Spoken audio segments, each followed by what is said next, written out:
Hello, my name is Daniel Stepp, and this is my Lab 6 Magnetic Molasses Lab Report. Thanks for tuning in. So before we get started, I just wanted to introduce the key concepts that we used in this lab. So first of all, we used Biot-Savart law, which shows dB, or the magnetic field, is related to the current times the length,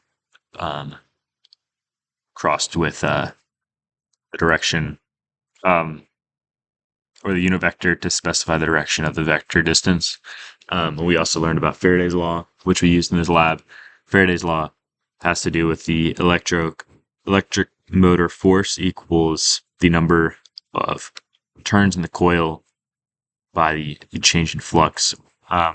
So these were both very good laws to know, and we used them very thoroughly in this lab reports. So some introduction. The purpose of this lab was to understand how key physics principles interact. We wanted to test and see how long it would take a magnet to fall through an aluminum foil tube to see what effects the magnetic forces had on the object. So the setup and initial conditions, we had a bar magnet and a stopwatch. We also had a tube of aluminum similarly depicted on the photo. It was a little smaller than that. I didn't have the time to take a photo of it, but I found this good image online, which is a good visual of what type of object we used. Here are the results. We would take a video and measure the final time when the magnet falls out of the tube, as well as the initial time from when the magnet went in the tube. Found that on average it dropped around 1.05 seconds.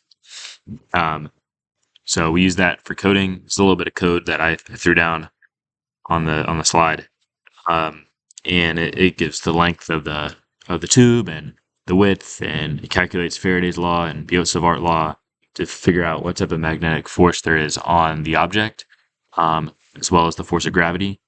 And by running this a couple times, you can get some results.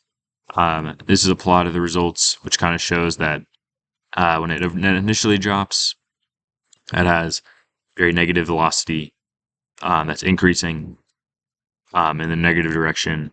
The magnitude of the velocity, the speed is increasing, which is common under the force of gravity.